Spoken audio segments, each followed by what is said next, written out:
Yo, it's Fatez, and right now I'm going to be sitting down with my good friend Darren, aka Rees Beats. We go way back in music and as a friendship as well. And today we're going to be sitting down talking about my new album Circles, the journey so far, what's coming next, and just having a good vibe and a beer together with my good friend. So lock in, watch, enjoy. So, project My bro. number 8. Yeah, Circles. It's been a long time, and it feels like you've been working at this, with some effort for a long period of time. But I want to take you all the way back to the start. Yeah. Before we do anything else. Yeah, because we go back a long way as well. Oh, we do, you know? yeah. So I think it's important to break down that history. And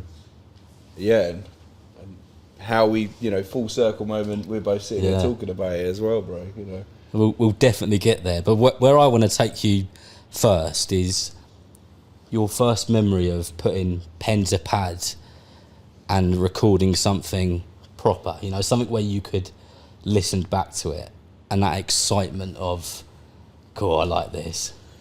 Yeah, do you know what it was? Like, I remember writing and like having a microphone and being into music from when I was a kid. Like, my earliest memory is dancing around the front room with my mum and like listening to music. So music's been a part of my life since birth, really. It's my earliest memory and things like that. And so I was always into music, always creative. And then obviously as I grew up, I started writing and getting, it was the early days of grime and things. So I discovered grime and then that sort of caught my imagination and I fell in love with it. And I was just writing. I remember I had pads and pads and pads. I was just writing all the time. And then I started going to music workshops. Someone said, you need to come to this music workshop at this school. And Urban Dub and Harry Shotter were there. And I met them, started doing, clashes and ciphers and getting involved in all these workshop things. And I think they could see at the time my passion for it, because I'd travel everywhere at the time. My girlfriend at the time, she just started driving, so she would take me everywhere. I'd go up to Eltham, over to Gillingham, all sorts of places, just to like link up with those guys and test myself. Yeah. And I remember at one point, like, one of the workshops in Gillingham was closing, and I kept in touch with Shots, and I said, I want to record. I want to start making music. This is what I want to do. This is what I want to do. So Shots put me in touch with Urban Dub. Obviously, I knew Dubs anyway through the workshops, and started going he had a little studio in his house at the time, and I started going there and recording. And I just remember the first time, probably the first session I went. I remember turning up with a tape. This is gonna make me sound old. I turned up with a tape, and I recorded all the songs in my bedroom on a tape. And I turned up with this tape, and Dub said, "What do you want to do?" And I said, "I want to record all these songs." And I laugh now, and me and Dubs talk about, I learned all the songs off by heart, and I recorded them, verses, hooks, everything, all one take. So no cutting it up, no doing a verse, do the other verse, fill in the blocks, all this sort of thing. I just did the whole song, one take. And I remember being so gassed, gave me the CD, took it home, uploaded it to MySpace, started getting traction, people in the area. Yeah, big up Tom. Man like Tom. And I just remember being on the bus and hearing people play my songs on their phones. I made a song called Be Together, which was over the Rough Squad's Be Together tune. Yeah, I remember it, yeah. And that went everywhere. That was on phones, that was going over, that was people's MSN songs, do you know what I mean? Wow. Really going back. So that was it then. I was hooked. I wanted to be a rapper at a time when the inspiration for there being rappers were few and far between in this country. Probably it was the grime lot, really. It was the grime lot, and I remember listening to Skibber, R.I.P. Skibbity, I remember going to see Skibbs perform and just his swag and everything, him and Shabba, and I was like, I want that to be me one day. So that was kind of what ignited it. And from that moment, really, I just never took my foot off the gas, really, you know. So yeah, that was my first. That was when I fell in love with it, and it never stopped. So Skibber was a big influence, of course. Yeah. Was there any immediate goals when you started? Because I remember when I started producing music, I remember thinking, I really want to get my music played on Rinse FM or, you know, one of the kind of big pirate stations. What was it for you where you were like, that's where I want to get to? That, what was your first goal? Do you know what? There wasn't really. I guess doing a show, like performing is, you know, is an incredible buzz and something that it's like a drug, really. It's the highest of highs, and believe me, I've been high, and that is the highest of highs. Doing a show, so I guess little things like that, but really, the ignorance is bliss, isn't it? Before you go the other side of the curtain and you see the game and how complicated the game is to play, like, I just wanted to be Nang. I just wanted to be sick. And I remember just as I was going, you know, especially when I was younger, and I was going to the workshops and things like that, and I'd pull up with my bag full of pads and I'd just be there. You know, big up Getz. Getz is I remember when Getz would go up to Westwood and Getz would be there with all these pads or Rinse or whatever, do you know what I mean? And just be going through lyrics and bars and things. That was me. Like, I'd pull up and I think Shots and Dubs would say they saw that in me then as, like, you know, I was hungry. I was writing every day. That was all I wanted to do. I wanted to write the sickest bar, and then I wanted to make songs. When people weren't making songs, I was already in the studio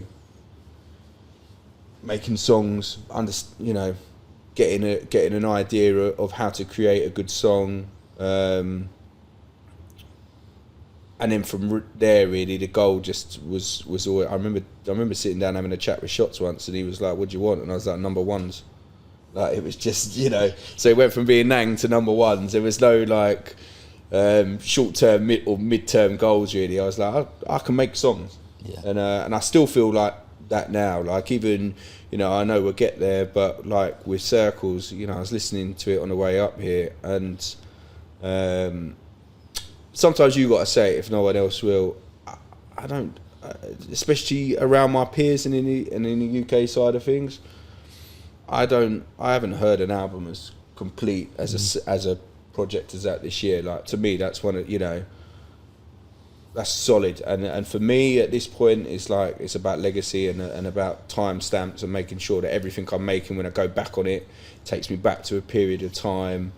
And those sorts of things, and I just think from that age, that was the goal, to develop, to be able to make songs, because I love music.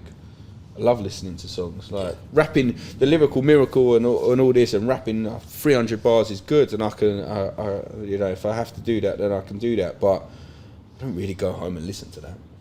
You know, I go home and listen to, you know, even I'm an R&B guy. Like, I like that dark, moody R&B. I like, give me a song, you know. So, but yeah, that really, from a goal point of view, it's always just. I think now it's changed. I think now it's like I was saying, legacy and timestamps and being proud of what I do. But before that, it was just being Nang, which I guess in some ways that's still the goal then.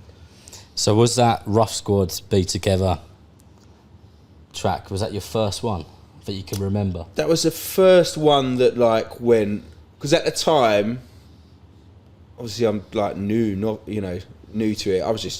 I used to go up to Carnaby Street or Diablo Street, one of them up there. I used to go to a record shop up there where Cameo was at, and I used to get vinyl, and then I'd rip the vinyl with dubs, and then I would just do dubs, really, and then I was just putting them up on MySpace, and that was the one. I remember sitting on the bus, and like this bunch of girls at the back of the bus, and they had the song on the phone and stuff, and they were playing it loud, and I was thinking, oh, you don't know, but that's me. So that caught on, and that got a bit of radio play as well. I think like that got played on Kiss and a few things, as like a remix and things. So once those things started to happen, and that traction started to be there, I was like, okay, I'm good enough to do this. Like, so. Yeah. And I said at the start that this is project number 8. Yeah. How did that first ever project start to form, and how did you kind of know that you wanted to release something as a whole, as a product? So, just because, for me, I'm an album person as well. Yeah. It's like, I know the game now is very much like singles, and getting something to go viral and TikTok and all these things. But for me, like, whenever anyone says about doing an EP or a single, I'm like, okay, but is it leading to a story? Is it leading to an album? Like, and so for me, it was always very quickly from making songs. It was, I'm making songs for something. I want a body of work to tell a story. It was because I grew up on albums, and I grew up, and even now I know it's not probably hot. For some of the people, it's probably like, oh, just stay in studio and write a dang single, and I'm like, yeah, I'd rather stay in studio and write an album, because I feel like singles just come and go now. I think like a couple of weeks are there. I know albums are short-lived now, but you can go back to them. Where a single, there's another one and another one. Yeah. So you've done so many of you've done 8 now, proper established albums, pieces of work which you're proud of. You said you're an album person, other than kind of singles being here and then going, what is it about albums which kind of makes you want to make them more and more? I think timestamps. I can go back to, so before I was Fates, I was Fatal, and we did a few projects, especially when I was signed to, so there was a period of time where I was signed to Harry Shotter, and we had the same manager and things, and we did some good projects in that period of time when I was Fatal. But it was one in particular, the last one, where you and me first started working together with the Life of the Party project, and that was such a cold body, that was such a good body of work, and told the story of like where my life was at that point. And then that sort of just caught me. I was caught up in that then. That was like, wow, that was a timestamp. I can go back to that now and listen to it, After Party, my first project is Fates. Again, you and me are on the main part of that, and shout out Jacapella as well for a couple of bits. But I can go back to that project now, and it still has relevance. If anything, I feel like that music was ahead of its time. But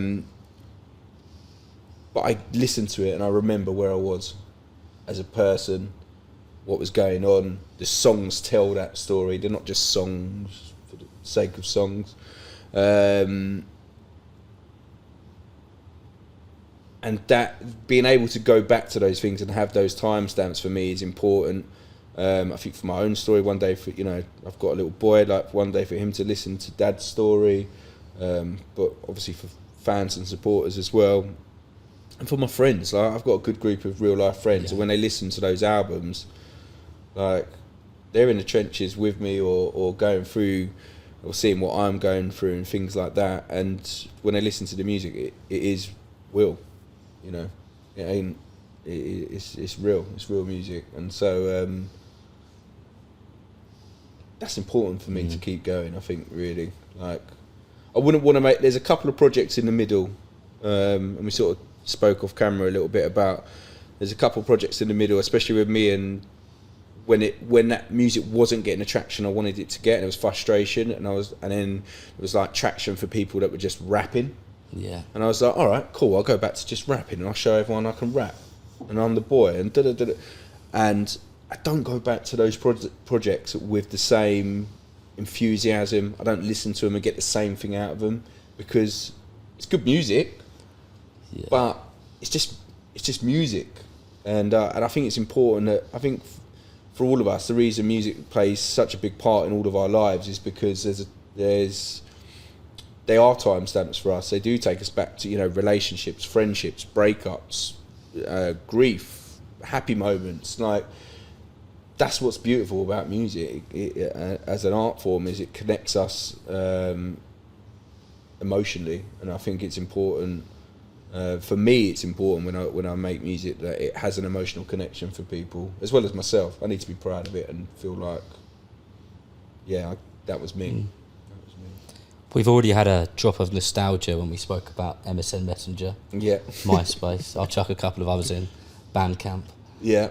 places like that. So before the days of getting your music out, maybe downloads or streaming or whatever it was, did you enjoy the hustle of kind of getting your CDs out there, whether that was selling them or giving them away? Yeah, 100%. They were good times, weren't they? 100%. And shout out to Blade each and every time. Like, Blade's obviously a legend in the UK hip hop scene and in music in general. And you know, there's a lot of artists out there that he supported and pressed their CDs and looked after underground artists and artists on the come up. And I used to love sending him the folder, and just, you know, he'd be like 3 a.m. He's like, Preston, you want to come pick him up? Like, yeah, sit in the car with him and listen to him, and then get on a hustle. In some ways, those times were easier. You kind of knew what you had to do. I had a box of CDs, and I better get on a train and go and shot them somewhere, or give them away, or do something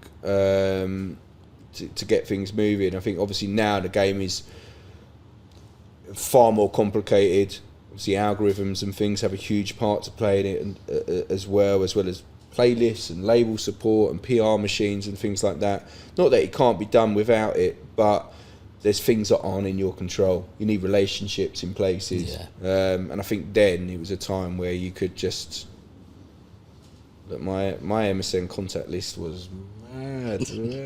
All the paintings on there. Shout out to the old MSN paintings. But just, you know, fire that out to everyone in the MSN. MySpace, obviously you had the player there on your page and things like that. And again, everything was concentrated to MySpace because there wasn't really anything else, and there wasn't a million other things to try and get your attention. So if you put something there, it was quite a concentrated effort in terms of getting eyes and ears. So yeah, I do miss that part of the hustle. I love the game now. I mean, it's interesting, and you have to think a bit more and be more creative. Like before, it was like press your CDs up, do this, do that. Where now there's a million things you've got to think about. You know, it's part of the reason we're sitting down today. It's, you know, really easy to go, right, we'll make a music video, we'll do this, but actually like giving other content for people to enjoy and listen to and get a bit more of a deeper understanding of the story and things is good.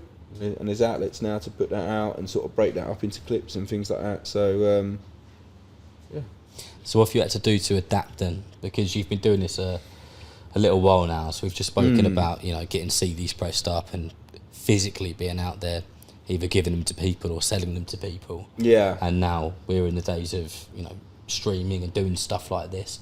What have you had to do as an artist to adapt? I think literally that. Adapt. I think take yourself away. You know. Have you enjoyed the need to adapt, or? Yeah, because progress only comes in uncomfortability and being, you know, get complacent in your zone. I feel like there was a period of time as well for me where there was a bit of complacency, especially probably when I was with shots, where it was like, okay, I'm with one of the biggest artists now, so the hard work's done, and actually the hard work was just beginning. And I think there's you get a bit comfortable. Well, I'm in this circle, I'm in this thing, so it must mean it's going to succeed. And actually sort of being in a position now, sort of the last, 5-6 years being on my own, and having to think for myself without sort of, having a different team around me, allows you to take a step back and be self-critical, constructive criticism on yourself, and then go, what do we need to do to make this work now? And urban dub's a great help. Like, I'm a studio rat. Like I'm in the studio every week, and me and Dubs are always. It's not just turn up and record. We're always having conversations, listening through the music. What can we do with these songs? You know, what can be done here? And he's always a helpful guidance. And again, even Dave, my old manager, like I still see him from time to time. We sit and talk. You know, not always on a music thing, but again, it's guidance and Blade as well. Shout out to Blade. He's always someone on the end of the phone. So yeah, always. I think it's important to go. What can I do to adapt and to do better? Because the game is changing, and we're living in such a fast-paced society now, and social media is kind of always changing in terms of the trends and things. It's kind of knowing. Yeah, you've got to keep up to speed with it. Yeah, 100%. You're left behind if you're just thinking Twitter or X or Facebook or whatever. It's like, oh, I don't need to do, you know, I was a bit late on TikTok, but it's kind of one of them things where you're like, you've got to be on TikTok. Yeah, you have to be. Challenges then, because people will see these kind of glamorous music videos and they'll see you on stage doing your live stuff, and they'll think maybe overnight success or whatever it is. What's the first challenge you remember where you thought, God, this is hard work, really? Not that, you know, adversity was going to put you off doing it, but yeah, where you thought, this is a bit of a pain. I think probably this last period, really. I feel like maybe in a naive way, just because it was, again, I didn't know the other side of the curtain, and you're a bit young, you're not jaded to the game and things like that. Like, kind of things just step by step happened. Yeah. And was moving. And I guess, like, the last 4 or 5 years where the game really has changed in a lot of ways, and trying to keep up with that, as well as having a family now, other businesses and things like that going on. I think this period has been the biggest sort of challenge, where it's like, have you still got it in you to keep that enthusiasm, keep the pace up, still do it? And honestly, that's also been my biggest drive. Like, I think challenges are important. I think for all of us, it's find out a lot about yourself during those periods of time. Yeah, especially with sort of personal adversities and stuff as well. Which again, obviously, when we get to circles, we're sort of, you know, just life happens a bit more as you get older. You know, kind of. At 19, 20, I listened to some of my lyrics and verses and things, and I think, boy, you didn't know yet. Don't fear this. Don't do it. You know, you're fearless. You know, no one could ever do this to me. She could never do that to me. All these things, and I just listen to them and I smile and I think, boy, you give it a few years. But one of the things that I said to you off camera, which I wanted to speak to you about, was your perseverance. And you'll vouch for this. I always say to you, when you've got a new release coming out, you're doing something else, how much I admire how you persevere with things. And I was on the train on the way up to London earlier, and I was looking through WhatsApp, and I clicked on our conversation. You know, you can click on it and it shows you like the media which you send to each other, links and stuff. Yeah. And I'm scrolling. It just doesn't stop, and it's just scrolling and scrolling. And it goes all the way back to like 2012, 2013. Wow. And you have sent me, and we'll get onto the projects which we did together, but for a very, very long time, like, the perseverance is unbelievable. It's just, you have chipped away and plugged away. Has there been any moments where kind of that's gone downhill a little bit, or have you kind of always just had that passion, that enthusiasm to keep persevering? Because I think it's remarkable. It is remarkable when I look at my bank account and I see how much I've spent on this thing and not necessarily recouped it all. Because I could have got a house, but I could have had a few more. Or maybe not a mortgage on my house, do you know what I mean? But honestly, I don't think it ever has wavered. I think does the passion override it? Yeah, I think what I'm doing it for is not monetary. It's not like, I think obviously I go back to the conversation I had with Shots once, and I was like, I want number ones and I want this. And I think that was a naive, I think that was there was a false economy in when I said that to him, because I don't think I actually really meant that. I think I was saying what I thought I wanted to say and what maybe I thought he wanted to hear. Because I haven't had a number one, and I have done this a long time. I'm not even close to a number one, and it hasn't wavered. So if that was the goal, then it would have wavered surely, and it hasn't wavered. And I think that's because ultimately my goal out of it is to tell my story, and that's, as long as I'm here, that's what I'm doing. So there isn't really a goal outside of that. Anything else is a bonus. I think I got to that point a few years ago where I was like, stop setting little targets that are like charting or doing this show or selling this amount of units, blah blah blah. Like, stop chasing that. Just chase your dream, which was, if I go back, just wanting to be known, just wanting to make good songs, just and as long as I'm bumping them. I see a gigs thing interview the other day, and there was like, when do you get the motivation to get back into studio? And he said, when I want to listen to new gigs in my car. And it's the same for me, really, and I really felt that, because I was like,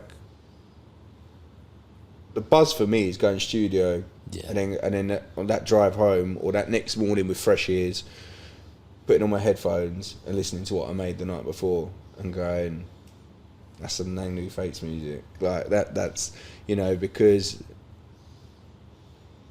that's the that's the motivation. So no, it hasn't really wavered, because I'm not trying to be, I think other people might look at it and go, especially if you know me a long time, you probably think, he's been doing this since he was a teenager and he's not got £50 million or a billionaire, or what. He's not Drake. No, I'm not Drake, I'm Fates, and I'm telling my story and doing it my way. And also life is, like, I have had success in obviously musically and in other parts of my life, so I'm good. I don't need music to pop me. You do it because you love it. Yeah, 100%. What would you say though to teenage you with your notepads full of bars? What would you tell that person about the journey which you've already experienced? Buckle up. Buckle up and jump on. Enjoy the roller coaster, because it is a roller coaster. Life is a roller coaster, and obviously in this element of my life, music it is a roller coaster. Yeah. But enjoy it. I think there's times where I look back at fondly now, especially big shows or big moments in sort of my music career and stuff, where I am and this is a good thing when it comes to the perseverance and things, but also self-critiquing, something that I think a lot of people that are passionate about something or are doers, sometimes I make the mistake of is not enjoying the moment. I was always on to the next one. Yeah. We do a massive show and I'll be like, when's the next show? Not taken in, I just played to 10,000 people or 5,000 people or whatever, or drop an album and, even, I'm sure you can relate, going back to sort of when we was making music together, we'd drop an album, we'd already be 6 tracks into the next one. So I'm kind of already off that by the time it's released, because I'm focused on the next thing, and actually stop, celebrate it, which I'm getting better at. Like, I made sure I popped a bottle when Circles come out and had a toast and things, but at the same time I'm still the same because the work ain't stopped. Okay, so let me go to what I would say is a piece of work which I go back to and listen to a lot, was the first proper thing which you and I worked on, which was your Life of the Party tape. Yeah. And that music is a sort of music which should be being released today. Just like if you listen to if you listen to One Extra or you listen to anywhere which is playing that kind of genre of music, there was nobody really making music like that when you were making it. Where did you get that sound from? And I know kind of we created that sound together. Yeah. But where did that kind of vibe and that flow and that delivery, where did that come from? Do you know what? Life.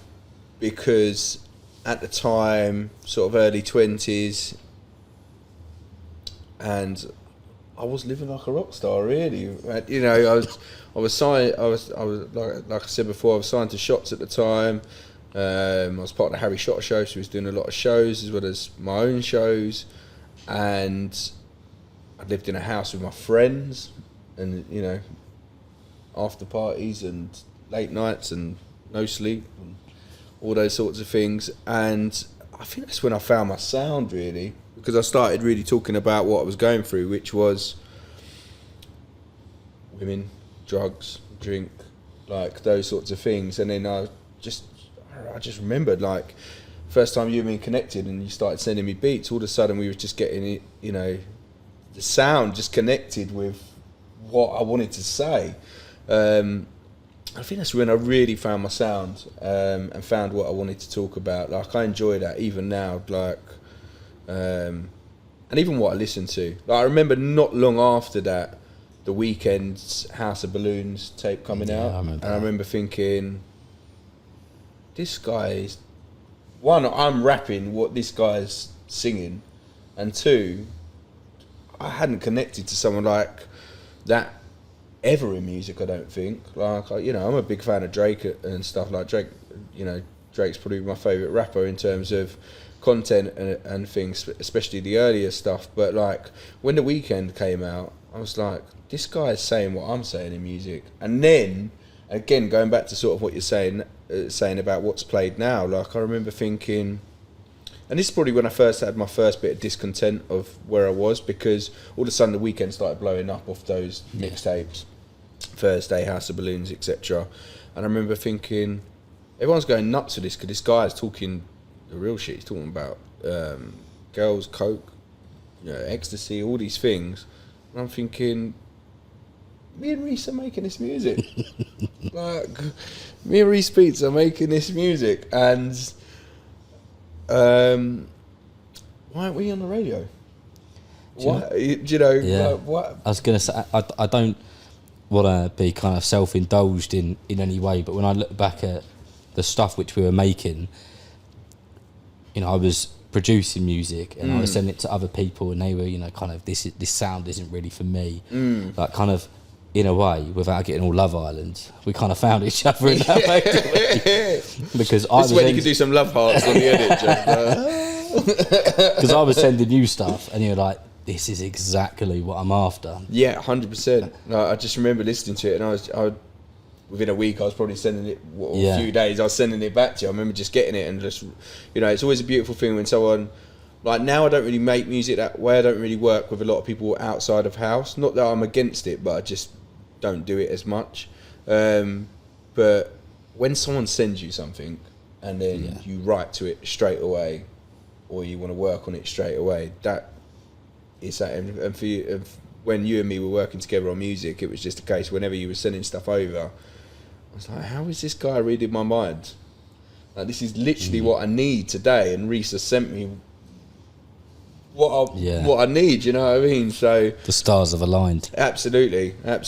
So but do you also remember the kind of challenge which we had with, because of the style of music which between us we were making, when we were sending stuff to places like BBC Introducing, it just wasn't getting played, was it? Because it was just so very different to it wasn't the sound what they were playing at the time. Absolutely. And I remember sort of around that time was a time when people, or rappers in particular, were trying to make commercial songs, if I remember rightly. It was that Tiny Temper sort of era. Yeah, it was, era and stuff. Shout out to Tiny. And he found a model of success, so everyone was trying to copy that model of success. And so to make moody music, like, I even remember at the time when we did the Life of the Party video, and shout out to Grace, who was in that video, absolutely smashed it and killed it. And I remember when we did the video, we sort of edited it. We didn't make it as dark as we initially filmed it. And even when we put the video out, we edited, like, we gave it almost like a radio edit on the music on the video, which on reflection was such a mistake, because it should have just been raw, because it was raw music which wasn't going to connect with a commercial audience. Yeah. And then we was editing raw music for a raw audience that wanted to hear it unedited. And I think that was a mistake that I played a part in, and because again, I'd set the goal of wanting to chart and wanting to be commercially successful, and so the people around me were trying to help me get to that goal. And actually, if you take a step back, what all of a sudden was working is there was a lot of commercial music, and I think one of the reasons people like The Weeknd cut through in that period of time was because he was just laying it bare and it was raw. And all of a sudden, and again, that's music that gets you in your feelings. You can emotionally connect to it. At that time when he was talking about the stuff he was talking about, I was living it. So I was I wouldn't have been the only one. So I was living something that, and rapping about something that other people could connect to, but it was almost censored, self-censored. Yeah. And I think that was a mistake. It was probably my first big mistake, really, from a musical point of view, of not putting my foot down and going, nah, this needs to be raw. If I'm talking about a bitch being in here sniffing coke and getting fucked all night and da-da-da-da-da, we should just say it like that, because that's what's going on, and there's someone out there that's going to connect to that, or an audience, instead of pussyfooting around that sort of subject and not telling it as raw as it was. So I feel like it was a missed opportunity at that point, because there wasn't. Now a lot of people make that music. Now even your pop stars will try and make those rawer songs to sort of show an edginess. And at that time, when we was making edgy music, that wasn't commercially accepted, which obviously is where we came up with our issues and roadblocks, because it wasn't right for that time, was it? Yeah, absolutely. So someone who we both did music with, you more than I did, was Harry Shotter, and you guys go back quite a long way. Where does that relationship start? Again, go back to the workshops. Met him at the workshops, and I was, Shots is one of the best rappers this country has ever produced. I don't even want to say, like, he's a phenomenal rapper, and a good guy, and he is the only musician or only rapper I've met, and Urban Dub's another guy, and that's probably why the connections there, that have the work ethos and the persistence that I had, and I think they saw that in me and knew that I could. I think that's why Shots, in the end, obviously we worked together for a period of time. I think the reason he trusted to bring someone like me in to work is because he knew I would work like he worked. I've worked with other rappers and things. I don't do a lot of features and work with a lot of other artists, and even from a production point of view, I don't, because I find they don't work to the consistency, with the persistence, with the. I don't want to hear excuses of why you can't get that verse done. Get that verse done, because that's what whether it's Harry Shotter or Skibber, or shout out someone like Vapor as well, that I met early on in my career. Like, these guys work. These guys come from a cloth where you put the work in and get stuff done. And so even with studio, like, don't come in and smoke 10 spliffs and take 4 hours to get the verse done. Like, just get to work,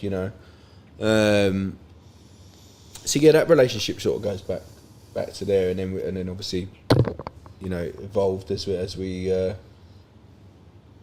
our musical journeys evolved, really. And one of the best things he ever done for me was take me on the Harry Shotter show, which for me now as a showman has given me skills far beyond my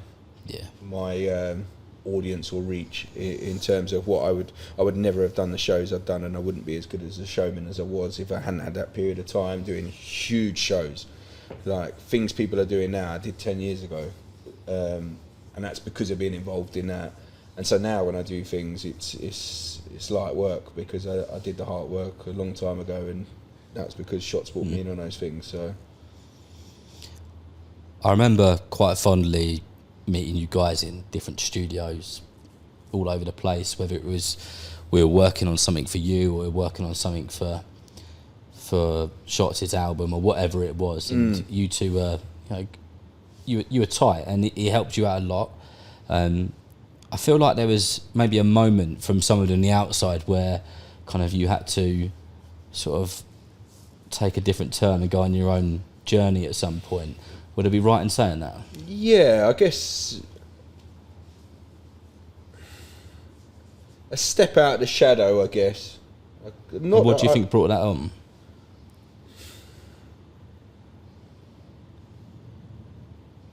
My hunger and desire for more, really. I think a lot of people would be happy being stood next to someone as great as Shots and just being stood next to him or behind him in their shadow or whatever. But for me, my own man, I want to do, stand on my own. And I had that before. I think, again, a mistake I made, it's always good to sort of look back at a mistake I made when I was signed to Shots was I'd done a lot of the hard work to get myself in that position, and then the hard work, not that it stopped, because obviously that was a period of time we was working together, and you know what I was like in the studio, 2-3 times a week, knocking stuff out. But it's kind of like, I've got a little machine now, and that will do the rest of the legwork. I just need to make music. And ultimately, that's never the case. And also, Shots was, on reflection, Shots was on his journey at the same time. At one point when we was working together, he was probably one of, if not the biggest rapper. He was doing the One Extra thing with Semtex, and he was, doing all sorts of stuff. So that guy's trying to achieve his own goals. And then there's me thinking, I want to achieve mine as well, and why aren't you helping me? And he's got his own set of goals. Yeah. So I think at some point there came a realisation of that. And sometimes there's little breakdowns in relationships, obviously, to get, that you have to sort of stand in. I've got little brothers, and at a point in my life, my little brothers have gone, I don't need a big brother anymore. I'm my own man. And I think me and Shots had a very similar relationship from that point of view. Like, I got to a point where I was ready to be my own man, stand on my own, and outgrew being a little brother. Let's rewind a little bit. We just a few months ago we started speaking about the project Life of the Party. Mm-hmm. What's your favourite track from that piece of work? Wow. Probably Life of the Party, the title track. Just because I feel like that's the moment I found that song, which then shaped the project, found my sound. That song is about a girl that I liked, I think almost from a distance. Like, I always see her in the raves, and the life of the party, you're always there getting drunk and high and having a good time and shaking your thing and doing whatever, and I'm looking out from the stage, seeing you every time. And that sort of created, almost like a muse that then created the sound, which was, I like making that type of music for those type of people, and I lived that life for a long time as well. Getting a bit too old for it now, but didn't get hangovers back then or whatever. But yeah, I think that created the sound. So that song to me stands out when I think of that project. And I think from there, I remember sitting down with my manager at the time and Shots and being like, we've caught it. We found Yeah. me. We found how to tell my story, on what music to tell my story, and then we was on a run from them. Because After Party is still, that's nearly 10 years since that came out next year, and that to me is still one of my favourite projects that I still go back to, still go and listen to After Party.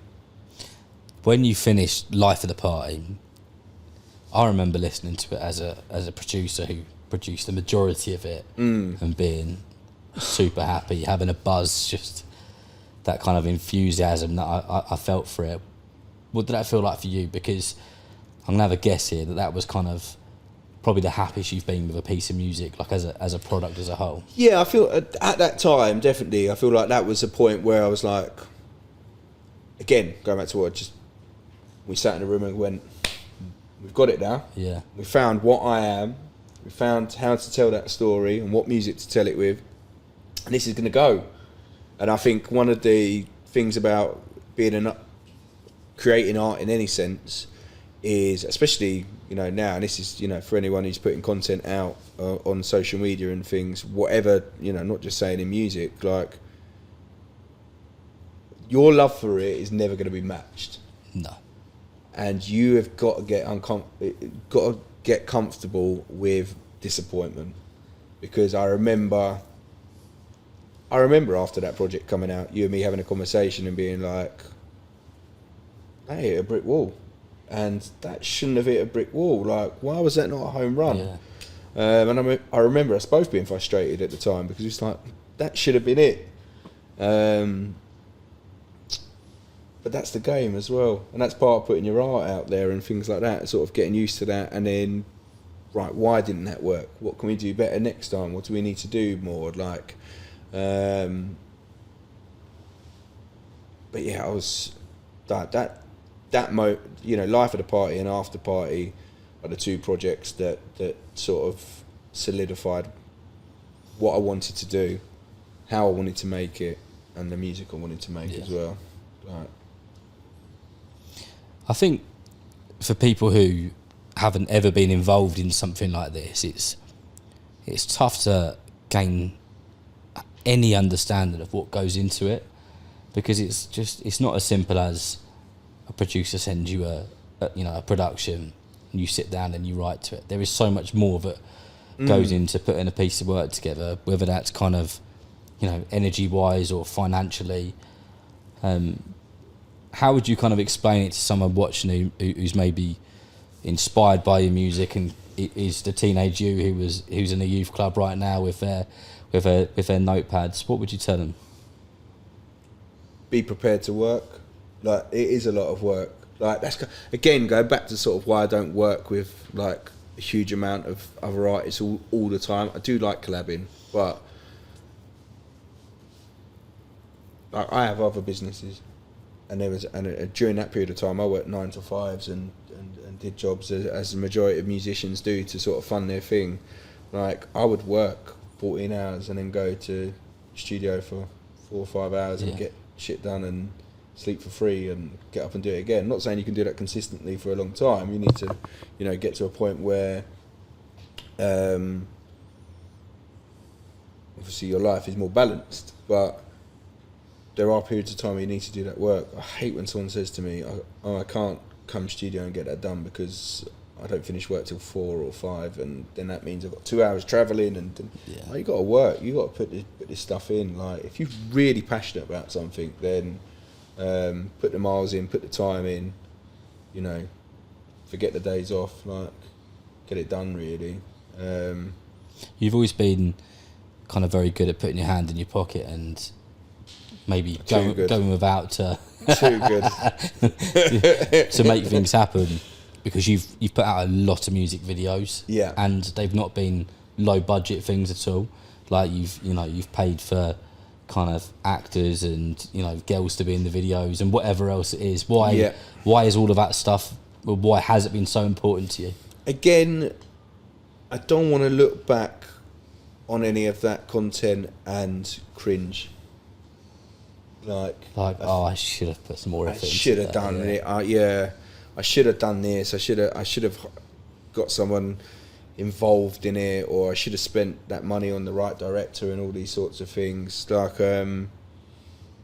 me and Limitless worked together for a long time. A shout out to Limitless, and he was amazing at bringing my visuals to life when I had no budget, when I was literally going without to fund those things. And we did some incredible videos on. If I told you what we spent on them, you'd be like, no way, how did you pull that off with only spending that? But you know, he believed it. He believed and does believe in my music, and was able to do that at that time. He's busy jet setting all the time now, so then started a relationship with Jed, and me and Jed have just got a great relationship as well. It's always like hard when you start making music with someone or doing stuff with people, and you think, oh, is this relationship going to be about the last one? Yeah. But I mean, with me and Jed, we have a great relationship where, again, spend a bit more money than we used to, or I used to, but still, what we pull off and what we spend is incredible, and that's down to his hard work and believing in my creative vision and stuff as well, and bringing his own creativity to the table. I just don't want to ever look back on any of those. Like, there's some stuff that's gone missing over the years, because I look back, you know, it had to go when we was early days, and music videos weren't what they are now and things like that, especially in the UK.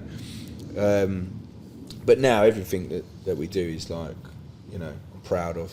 I love the visuals we've done for this last album. They're all different. Obviously, it's the same two, you know, it's me and Jed working together on it, but all of them are different. You'd think they were different directors, you know, you'd think they'd have a different creative process, but it's all the same team doing them. But sharing the goal of wanting to create something that stands the test of time, really, which I think fundamentally, whether it's in studio or visually, is like where I'm at now. It's like stuff that stands the test of time, really. How important do you think doing music videos are in today's landscape? Interesting, because it's changed. Like, there was a time, I don't think they're as popular as they was. For me personally, I think they're important. I think giving a visual representation of what you're trying to sell, and also it's a promotional tool, is important. But a lot of people now, it's a TikTok era. Yeah. So it's that time of like, less is more, in a sense that you can do little, you know, sometimes I'll chuck a little, I'll chuck a freestyle video up or something, and it will go nuts on TikTok, and then I'll spend whatever on a video, and it won't get the same reach on TikTok. Yeah. Do you know what I mean? And obviously the algorithms are clever to whether you're shooting something on an iPhone or a fancy camera, because if you're shooting it on a fancy camera, then pay up if you want it to get the reach.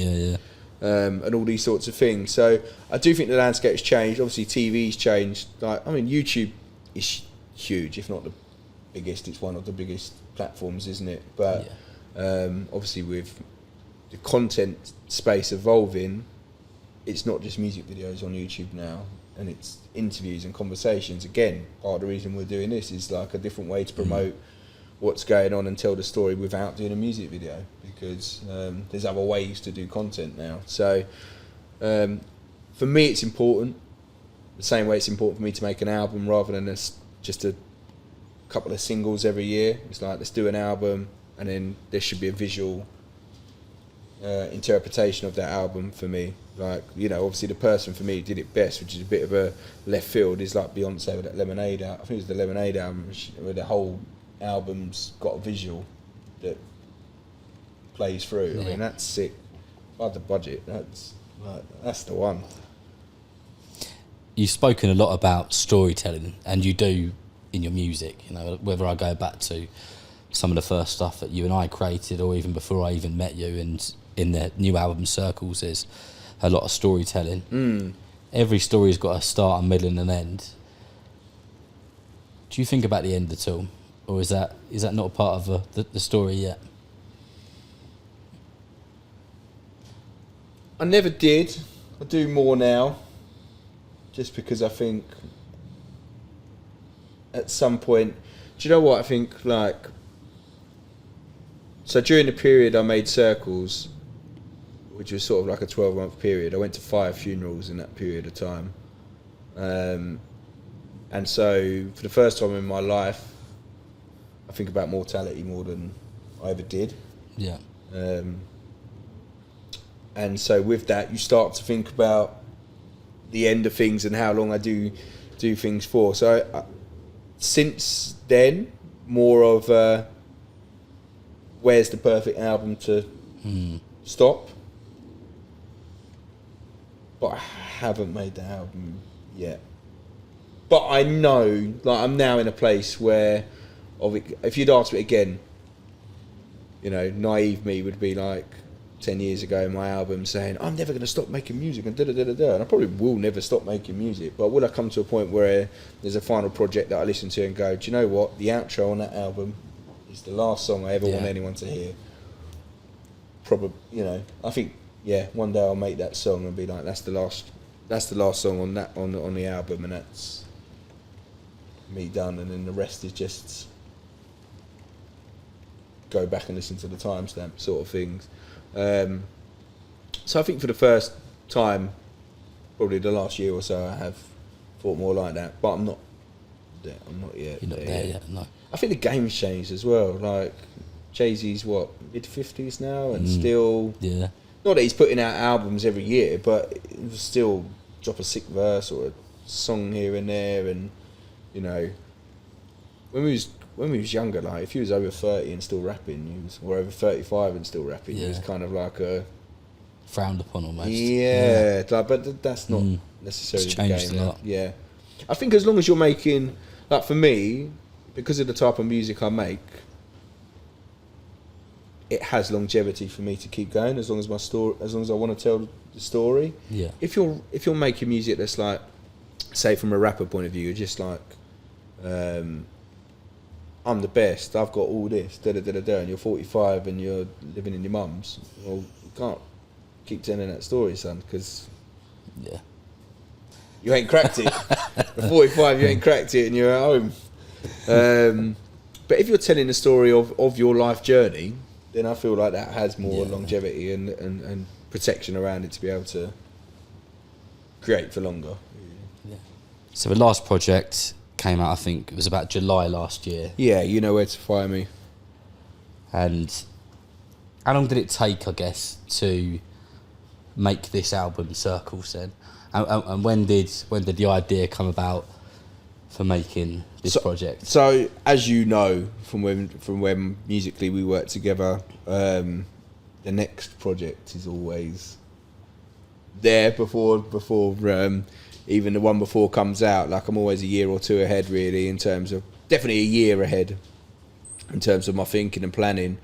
So I think we started, by the time we'd mixed that down and mastered it, and that was back and in the tuck to go in July, probably May or June last year, we got into, probably about June, we got into starting to think about the ideas for this album. The beautiful thing about, like, you know, majority of my projects now are me and Urban Dub, and just me and him in a room every week, and it's not like just turn up and record. Like, it's like on Circles. Every one of those songs was made, written and recorded in a session. So we get in, we talk, you know, and the clock's going, like, it's on the, I think obviously a lot of times, especially when you're going with other people's beats and you're going to other studios, it's like you're on the clock. So it's like, right, turn up, get what you need to do and go. With Dubs, it's like, okay, we're on the clock, but let's sit and talk about life for an hour. Let's see what's going on, and then off that conversation, build a vibe. And then, I mean, does that help you make the music, that those kind of 100% opening up to each other, 100%, talking about whether you had a good week, a bad week, or whatever it is? It's 100%. What's going on in your life at that time? Yeah, because also, as well as working together musically, like, Urban Dub's one of my best friends, and I know he cares about me. He's seen me since I was a boy, and watched me grow, watched the challenges I faced, and over the last 12 months, like I sort of touched on earlier, over the last 12, 18 months, I went through a period of a lot of loss and a lot of mental and emotional challenges that I hadn't had before. I'm very bulletproof, but the last 18 months, I've had emotional and mental challenges that I haven't had before. I was always a little bit, with the mental health side of things, I used to think, well, just be bulletproof. And actually I got hit with a brick wall with losing my dad and losing Skibbo in particular, where it hurt. I also lost my auntie, my uncle. I lost a few people in a short period of time, and so there was a lot of conversations where Dubs was picking me up, really. And then in those conversations, we kind of got to a point where we wanted to tell a story, and he knew, I guess, from the conversation we have at the start of the session, he then knows where my head's at, and then from that starts playing keys, starts making magic, and then from there it's like, okay, cool, this is what we're talking about today. But also that can happen in fun ways, like Bruce Wayne, one of the tracks on the album, like, which I think we made like last November, December. I just gone and picked up my new car, this sick little blacked out Merc, and then I pulled up and we was talking about me buying the car, and then we made Bruce Wayne, new whip like the Batmobile, call me Bruce Wayne, because I was gassed. I was like, yeah, I got this sick new whip. So it's also a positive thing, like with tunes like that, like you make gassy tunes off a good whip, but also with some of the other songs, sort of Dream Chasing comes to mind. Like Dream Chasing for me on the album is like what the album is about.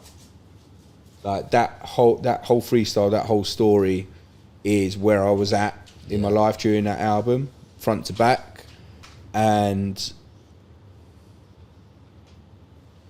that came from a conversation. That came from real life stuff that was happening. It's not easy with losing, especially like when I lost my dad. Like I've got brothers, still got my mum. My mum's still here. Are you the eldest? I'm the eldest, so that comes with a lot of responsibility and carrying a lot of things. Also, I have my own business and things like that as well outside of music. So you got to step up, but then with that, you also need someone where it's a lot to carry stuff, and you still need someone who can share that weight with you. And for me, this is the beauty of music. Like, during COVID, I realised this when there was a period of time where I didn't go studio. It's such a fundamental thing for me to be able to go and release, and to go and talk, and to go and rap on beats, for my mental, physical and emotional, spiritual.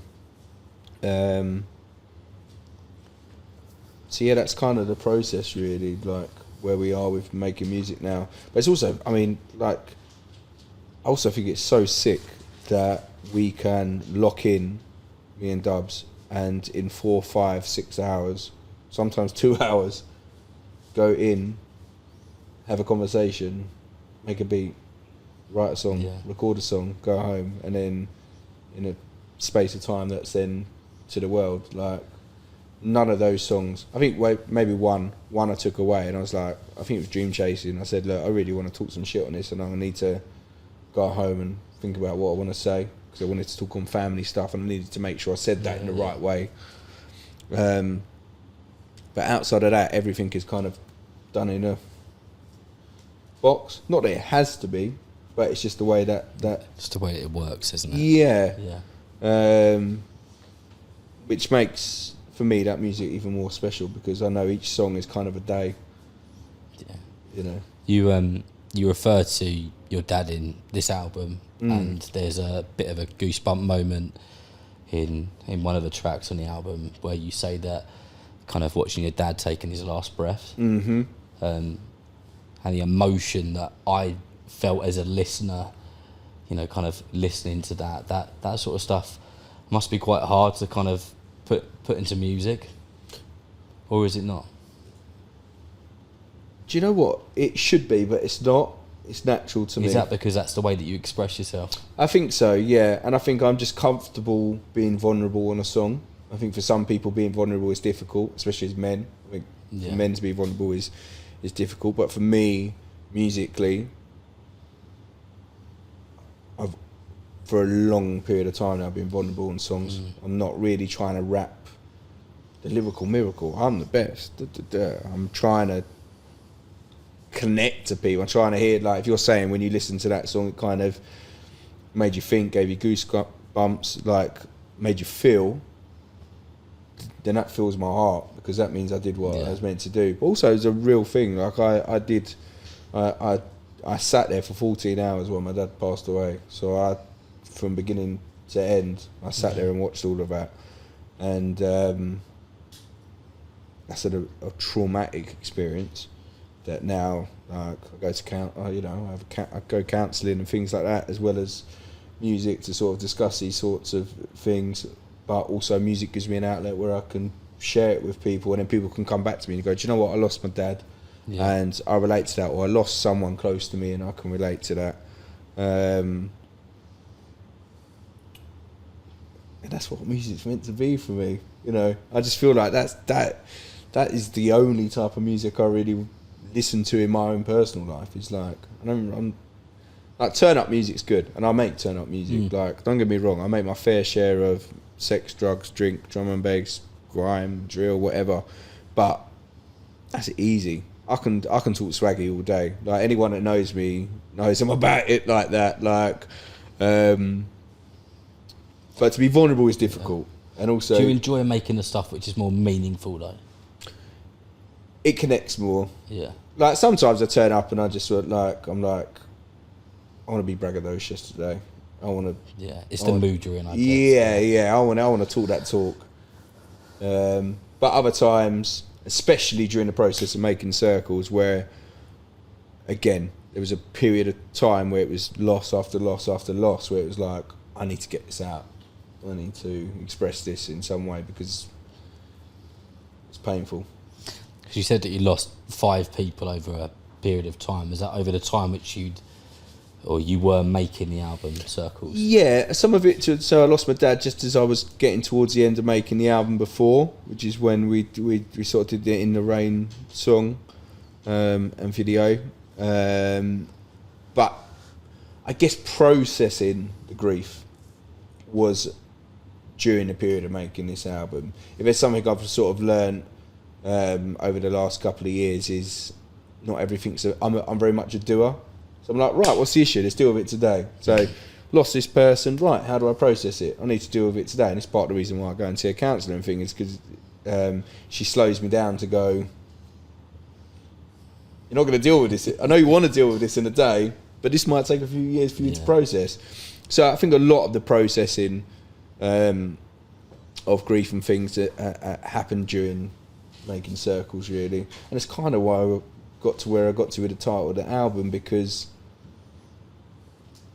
you can be busy doing nothing, and I was going around in circles a little bit. I was keeping myself busy, but was I actually dealing with anything, or was I just going round and round and round and looking clever, you know? And for those people who may have not have heard the album yet, you know, there are some deep, dark, emotional pieces of music on there, but there's also some stuff which, you know, may fit into the kind of mainstream category, like in its own way. And then there's some kind of, maybe some light-hearted hip-hop type stuff within it. Yeah. Was that always the thought to kind of make something for everyone within this project, or did it just kind of naturally come together like that just because of the period of time which you went over and the sort of mood you were in when you were in the studio? Yeah, more than that. I try not to... I'm kind of always ahead of where something's going, but I never try and preempt it too much. I think I did that more when I was a younger artist. Like trying to, right, we're going to have this amount of songs and it's going to cover these subjects. Where now I kind of go in and go, okay, and then I get a stack of songs together and I go, do you know what? These 10 out of these 20 are actually it. And I think the last song is a good example of that. Life is Good, where it's kind of, I didn't make that the last song of the album, but when we was sort of Urban Dub, as well as producing, sort of executive produced and sequenced it and things like that, which is the first time I've let someone else sequence an album, and he put it at the end, and it's kind of like, yeah, for all the dark parts, and yeah, it is filled with some, obviously, some drill and some stuff in the middle, but at the end, for all that I'd gone through, and hopefully as people listen to the album, they can sort of see that there's a journey, emotional journey I'm going on. At the end, life is good. It's okay. For all of it, life is good. I'm a blessed man. And I think that's a good example of sort of it naturally coming together, because I think that's a good... It's a hard listen at times, that album, for me, especially sort of Deeper and Another World and some of the earlier tracks, because they are darker. And then as the album goes on, there's almost like it's light at the end of the tunnel, which is kind of the process personally I've sort of been on over this period of time. So, yeah, naturally came to a real a relatable and real conclusion for me in terms of the sequencing. One of the things which I think I would struggle with if I was putting an album together would be, how do I choose... There's 12 tracks on this, right? Yeah. How do I choose 12 tracks? And I'm sure you probably recorded even more. And even with previous projects, how do you get to a point where you go, right, they're the 12 tracks? Like, how does that kind of process of elimination work? Feeling. I live with these songs. Like you won't be surprised to know I've got another 2 albums. Really? Tucked up already, really. One's finished, we're just mixing and mastering in a minute, and another one's kind of 2/3 there. So I live with these songs for a period of time, and then as we're building them, might be that we make, I think with Circles, might have made 14 songs. And I was like, do you know what? Take 2 of these away and it's right. Sometimes it's more. Sometimes it comes together. I mean, the one we're mixing and mastering at the moment, which is sort of a shorter album, the amount of songs we've made is all we've made, but they are these songs. I don't need to add. I know I don't need to. Yeah. I know you can always get in a place of sort of, should I add one more? Should I do another one? Should I record another one? And then I think as well in terms of album lengths now, even for myself, and I'm an album fan, I think the 20 song albums, 18 song albums, I think they're a hard listen now.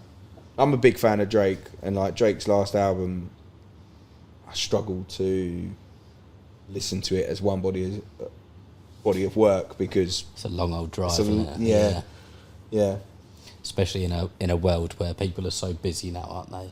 Absolutely. At least people feel that they are busier than people have ever been before. So yeah, and it's kind of this instant world, isn't it? So to be able to digest a piece of music in a certain period of time, probably it's hard. Maybe works a little bit better. Yeah, absolutely. But in some ways, that allows you to put content out quicker, because if I've only got to give you a 12-song album instead of a 24, then I can do 2 of them a year if I want to. What do you want people to get out of it?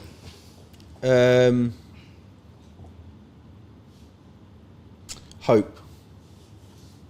I think hope, strength. Because they can relate to it, some people. I hope so. I think anyone who's been through a similar experience there'll be certain lines, certain songs that will be relatable and give them strength and hope.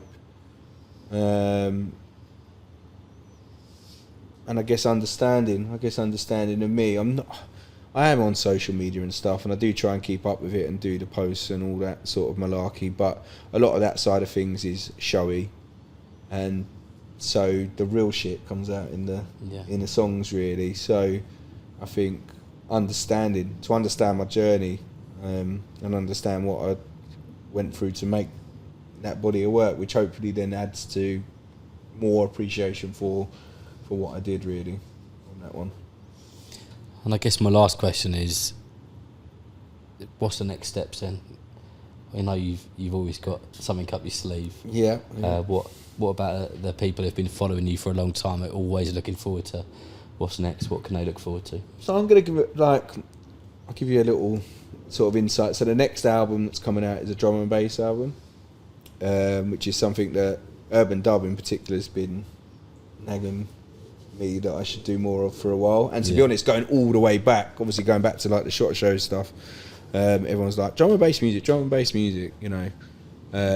Even Fantasy, shout out to Fantasy, was saying, you know, you should be making drum and bass songs. So the next album that we're mixing and mastering at the minute is a drum and bass album. I'm just working out the plans for that now, but a lot of my fan base is in drum and bass, and I think obviously getting them to cross over to the other types of music works, but I feel like I'm giving a deep, dark album here, and next year I want to start it with some energy, some good vibes. I'm talking about sex, drugs and drum and bass, and good vibes and bad bitches. So yeah, this next album is what hopefully a lot of people that come and see me perform at shows and things have been wanting for me for a while. So that's what's next. I said that was the last question. I guess kind of the ending statement is, why should people watching this go and listen to it? If you're a fan of real music and a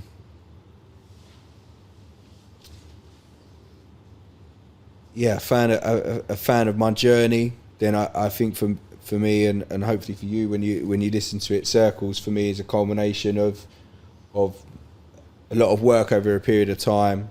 I feel like I'm in rare air when it comes to making music now, and real songs, real music for real people. So if you fit into any of those categories, then this is for you. I've been caught up with life, I ain't written in months. Let me pour us a drink, I mean there's plenty to discuss. Sitting talking openly, speaking through my poetry. Dim the lights in the room and now you in a zone with me. Truth is I've seen way too much death this year. A lot of rappers living in the red this year. Always do my best for everyone around me, but my focus is to prove that I'm the best this year. No time.